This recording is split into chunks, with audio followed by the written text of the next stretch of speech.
अस्सलाम वालेकुम नाजरीन, मैं हूं अली तला चौधरी और आप देख रहे हैं ATC 92। नाजरीन, इस दुनिया जहां में दर्द दिल वास्ते पैदा किया इंसान को अल्लाह पाक ने, लेकिन ऐसा कुछ नजर नहीं आता। जो इंसान है वो जुल्म की इंतहा पर पहुंचे हुए हैं और आज के हालात और वाकयात को देख के ऐसा लगता है कि हम फिरौन के जमाने में जी रहे हैं। कहा जाता है कि जिस दौर में जीना मुश्किल हो उस दौर में जीना लाजिम है। आज हम एक बिनते हवा के पास आए हैं जिनके ऊपर उनके सके मामू जो रिश्ते में ससुर भी लगते हैं, उन्होंने जुल्म की इंतहा कर दी। उसी बहन से पूछते हैं कि ये किस्सा क्या है और इसके पीछे माजरा क्या है। अस्सलाम वालेकुम। बहना, आपका नाम क्या है?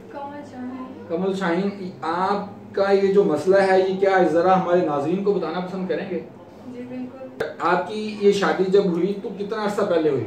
5 साल पहले। तो ये जो शादी जिनसे हुई, क्या नाम है उनका? मंजर अब्बास। मंजर अब्बास के साथ आपके जो ताल्लुकात हैं, घरेलू ताल्लुकात कैसे थे? बिल्कुल नाखुशगवार थे वो। शुरू से ही या? जी शुरू से ही। अच्छा, शादी के फौरन बाद से ही? तो इसकी क्या वजह है? इसकी ये वजह है कि वो उसका किसी और के साथ चक्कर था। वो मुझसे बात ही नहीं करते थे, मेरी तरफ देखते भी नहीं थे, हंस के बात नहीं करते थे। मैं के आती थी तो वो मुझे मेरे भाई लेके आते थे और मुझे मेरे भाई छोड़ के आते। मतलब कि शादी ब्याह या त्योहार के खुशी के मौके पर आपके भाई ही आपको लेने चलने के लिए आते थे? तो आपके जो ससुर हैं और इतना खूबसूरत रिश्ता है और उन्होंने उसको तबाह बर्बाद करके रख दिया, आपके सगे मामू भी हैं, वो आपके साथ उनका ताल्लुक कैसा था? बिल्कुल नाखुशगवार, बहुत ही गंदा ताल्लुक था। वो 2.5 साल बाद ही इन हरकतों पे आ गए थे कि इसका शौहर तो इसकी तरफ माइल नहीं होता, तो हो सकता है मेरी तरफ ये हो जाए, ये लड़की हो जाए माइल, तो मैं इसको इस्तेमाल कर लूँ। तो वो इन हरकतों पे आ गया था और मैं बहुत ही किन हरकतों पर आ गया था वो? कि मुझे छेड़छाड़ करता, मुझे ऐसी गंदी गंदी बातें करता कि मैं किसी को बता भी नहीं सकती थी और रिश्ते में मेरे मामू थे और मैं किसी को क्या बताती। तो ये कब से उनकी हरकत शुरू हुई? तकरीबन 2.5 साल पहले। तो 2.5 साल के इस अरसे में आपने किसी को नहीं बताया?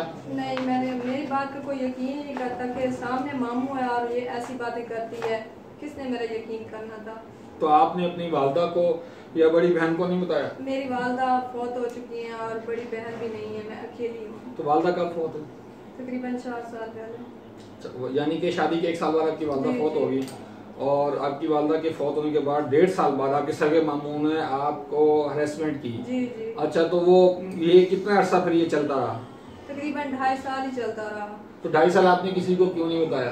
वो मुझे धमकियां देते थे कि आपने अगर किसी को बताया तो हम आपके भाइयों को मार डालेंगे, आपके घर खानदान को खत्म कर देंगे, आपको मार डालेंगे। तो मैं डर के मारे किसी को बता भी नहीं सकती थी। जब मैंने बहुत ज्यादा तंग हो गई तो फिर मैंने अपनी भाभी को बताया।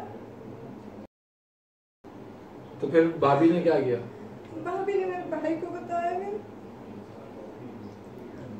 उन्होंने भी मेरी बात का यकीन नहीं किया। भाभी ने भी यकीन नहीं किया? जी, वो क्या रिश्ता ही ऐसा है कि हम यकीन कैसे करें जब तक हमारे पास सबूत ना हो। तो फिर ये आपने वीडियो रिकॉर्ड कैसे की? ये मैंने अपनी जान पर खेल कर की है। पता नहीं वो उस दिन कैसे मेरे कमरे में आ गया। वैसे भी आता था लेकिन उस दिन पता नहीं मेरे हाथ में मोबाइल था, मेरे भाई ने मुझे मोबाइल दिया कि इसमें अगर कर सकती हो तो कर लेना रिकॉर्ड। तो उस दिन मैं बाहर काम करके आके ऐसे लेटी ही हूँ तो मोबाइल में चला रही थी, तो वो आके मुँह हाथ धो के आ रहा था। ऐसे मेरे कमरे में देखा तो मैं अकेली पड़ी थी, आ गया मेरे पास। मैं मोबाइल का कैमरा ऑन करने लगी तो उसका फ्लैश ऑन हो गया, वो जल्दी से भाग के बाहर चला गया। फिर दोबारा मैंने उसकी सेटिंग की कैमरे की, फिर दोबारा आ गया वो और फिर मैंने उसकी वो वीडियो बनाई और फिर उसके बाद फिर उसने मेरे कमरे में आया और उसने मुझे मारा, मुक्के मारे, थप्पड़ मारे। इतने में मेरा भाई बड़ा आ गया, बहावलपुर रहता है मेरा भाई गुलाम मुस्तफा, और ये मेरे बड़े भाई हैं लियाकत अली। ये आए और इन्होंने मुझे छुड़ाया मुझसे।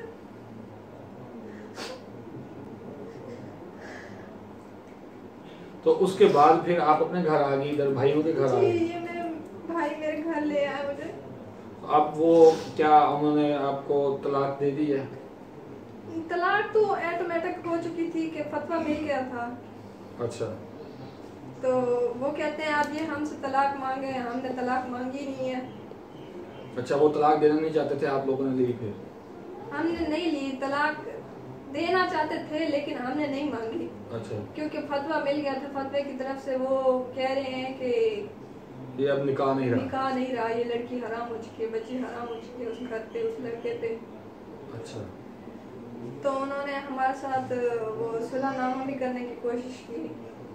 तो पुलिस क्या आपके साथ कोऑपरेट कर रही है, ताउन कर रही है? बिल्कुल नहीं कर रही है। हम पूरा 1 महीना हो गया है, हमें ऐसे मारे फिर रहे हैं, कोई हमारी सुनवाई नहीं हो रही, कोई हमारी कोई बात नहीं मान रहा। तो आप आला हुकाम से क्या कहना चाहेंगे? मेरी यही दरख्वास्त है आला हुकाम से, वज़ीर आला पंजाब से, वज़ीर आला पाकिस्तान से कि हमें इंसाफ दिया जाए और हमें उस मुजरिम को Subscribe and press the bell icon. अभी वो आप लोगों के घर में टीवी है? जी, मेरे देवर के घर है। तो क्या वो ये जो खबीस शख्स है, मैं तो उसे इंसान भी नहीं कहता, दरिंदा सिर्फ इंसान जो है, क्या वो ये टीवी ड्रामे देखता था? जी, हम टीवी पे देखता था, फिल्में वगैरह भी देखता था। तो हम टीवी के अलावा कोई और पाकिस्तान के ड्रामे भी देखता था? जी, सभी ड्रामे देखता था, लेकिन हम टीवी के ज्यादा देखता था। अच्छा, मतलब ये कि वो पहले ऐसा नहीं था, ये ड्रामे देख देख के ऐसा हुआ। आपका ये कहना है कि वो 2.5 साल तो ताल्लुक ठीक रहा, लेकिन जब ये ड्रामे पिछले 2.5-3 साल से ऐसे आना शुरू हुए हैं जिसमें ससुर का बहू को छेड़ना, साले का अपनी सालियों को छेड़ना, बहनोई के ताल्लुकात और इस तरह के जो ताल्लुकात उसने देखे, तो उसके बाद फिर उसकी ज़हन साजी हुई। अच्छा कमल, आप ये बताएं कि पुलिस का आपके साथ रवैया कैसा है? आप लोग जब एप्लीकेशन देने के लिए गए, वक्त क्या था और उन लोगों ने क्या केस के अंदर क्या कहानी की या क्या पर्चा वगैरह दिया? हम तकरीबन 6:15 बजे गए थे यहाँ से, तो उन्हें हमने दरख्वास्त दे के फिर हम आ गए। दूसरे दिन फिर गए, उन्होंने कहा हमारे पास 2 दिन टाइम नहीं है, हमारे पास बर्डन है बहुत ज्यादा, हम अभी आपकी बात नहीं सुन सकते। ये SHO कहता है? जी, SHO कहते हैं। तो हम फिर दूसरे दिन फिर हम गए, उन्होंने कहा कि आप बैठो, ASP साहिबा आने वाली हैं, उसके साथ डिस्कस करेंगे आपके इस मसले पर, तो वो जो कहेंगे वैसे ही करेंगे। तो हम बैठे रहे, तकरीबन 2 बजे रात तक बैठे रहे वहाँ पर। तो जब वो चली गई तो जो तफ्तीशी साहब है उन्होंने हमें बुलाया, उन्होंने हमें कहा कि ASP साहिबा ने हमें कहा है कि इस दरख्वास्त में जो चीज़ें, ये वाली चीज़ें पॉइंट हैं बड़े, ये बदल दो और ऐसे लिख दो। ASP ने बोला? ASP साहिबा ने कहा है हमें। अच्छा, उनको बोला? जी, उनको बोला है कि ये चीज़ें जो है इसमें से ये बदल दो और केस मजबूत बना दो। अच्छा जी, केस मजबूत बना दो और इनसे लिखवा कर और मुझसे साइन लेकर ज़बरदस्ती, उन्होंने कहा कि ये केस बहुत मजबूत बनेगा, जो आपकी दरख्वास्त है उससे भी ज़्यादा मजबूत बनेगा और आप इस पर साइन कर दो। उन्होंने हमसे मतलब कि SHO ने SP साहिबा का, ASP साहिबा का नाम इस्तेमाल किया? जी जी बिल्कुल। अच्छा, तो उन्होंने वो दरख्वास्त हमारी FIR में बदल दी और जो दफ़े उन्होंने हमें बताए थे वो भी नहीं लगाए। अच्छा, मतलब कि जो जना और ज्यादती के दफात थे वो उन्होंने नहीं लगाई और छेड़खानी की लगाई? जी जी बिल्कुल। अच्छा, और उन्होंने हमसे रिश्वत भी ली है 4,500। 4,500 रुपए उन्होंने ये केस फाइल करने के पैसे लिए SHO साहब ने? जी, उन्होंने कहा हमें मिठाई चाहिए। अच्छा, और उसने कोई आपको दिलासा दिया या कुछ ऐसा बोला? नहीं, उन्होंने उसके बाद बिल्कुल कोई बात ही नहीं की। अच्छा। और हम पर प्रेशर डालते रहे कि आओ हमारे साथ, वो जाए वकूआ दिखाओ हमें और वो मुल्जिम दिखाओ हमें। अच्छा, तो हमने वो दरख्वास्त स्टॉप करवा दी थी। अच्छा, वो क्यों करवाई? कि हमें दफात वो वाले लगवा के दें। अच्छा, दफात जो जनमन है वो लगवा के जी। Subscribe and press the bell icon. अच्छा, तो आपने कोई वीडियो एविडेंस दिया, पुलिस को दिखाया? जी, वो दिखाया है, लेकिन हमें ये नहीं पता कि ASP साहिबा को वो दिखाया गया है या नहीं दिखाया गया। मैंने तो अपनी जान पर खेल कर वो चीज़ें बनाई थी, लेकिन उन्होंने कोई उसका रिस्पांस नहीं दिया, कोई रद्द-ए-अमल नहीं दिखाया उन्होंने।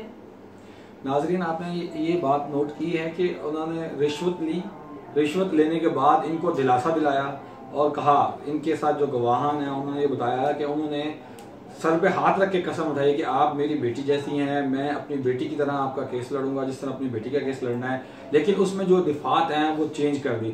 जनाब जबल जो करने की कोशिश की है उसकी दिफात लगनी चाहिए थी, वो SHO ने नहीं लगाई और साथ में छेड़खानी की दिफात लगाई हैं। SHO साहब ने पैसे लेने के बावजूद रद्दोबदल की। अब जो मेरी ऑब्जर्वेशन है, छेड़खानी की सजा तो 3 दिन से लेके वो तो बेलेबल सजा है और 3 महीने तक होती है और उसमें जुर्माना भी कम है, और वो जब बेलेबल है तो वो किसी वक्त भी बेल हो जाती है। वो तो जज साहिबा पे डिपेंड करता है कि वो उस केस की नोयत को देखते हुए सजा देगी, लेकिन सजा उसकी सख्त और लंबी है। अब ये मुझे समझ से बालातर है कि SHO ने उनसे पैसे लिए हैं या उनसे डर गए हैं। अब वो जो दूसरी पार्टी है उनकी तरफ से भी गवाहान को और जो मुद्दई हैं उनको कत्ल की धमकियां दी जा रही हैं। बिल्कुल धमकियां दी जा रही हैं। वो कहते हैं हम वो जो मेरा ससुर है उसका बेटा बड़ा कहता है, छोटा बड़ा जो मेरा मियाँ है वो कहते हैं मेरे दोनों बड़े भाई है, मेरा खालाजाद भाई है लियाकत अली, इनको भी कहते हैं हम इनको गोली मार देंगे और मेरे बड़े भाई को गोली मार देंगे, हम कमल को गोली मार देंगे। अच्छा, अगर आप लोग केस वापस नहीं लेते वो गोली मारने की धमकी देते हैं? जी बिल्कुल। नाजरीन, आपने देखा कि ये हमारी एक बहन की बिनते हवा की दुख भरी कहानी है, दास्तां है। ना जाने पूरे पाकिस्तान में 22 करोड़ की आबादी में ऐसी कितनी बेटियां होंगी, कितनी बहनें होंगी जो इस जुल्म सितम से दो चार है। नाज़रीन, मेरा ये आप लोगों से कहना है और दरख्वास्त भी है कि इस वीडियो को आप ज़्यादा से ज़्यादा शेयर करें ताकि इस बहन को इंसाफ मिल सके और इसका ऐसा फैसला हो कि बाकी इस तरह के खबीस लोग, दरिंदे सिफ्त लोग इस किस्से से और इसकी सजा से इबरत हासिल कर सकें ताकि हमारी कोई और बहन बेटी इस तरह भीख न चढ़ सके। बहुत शुक्रिया, अल्लाह हाफिज। Subscribe and press the bell icon.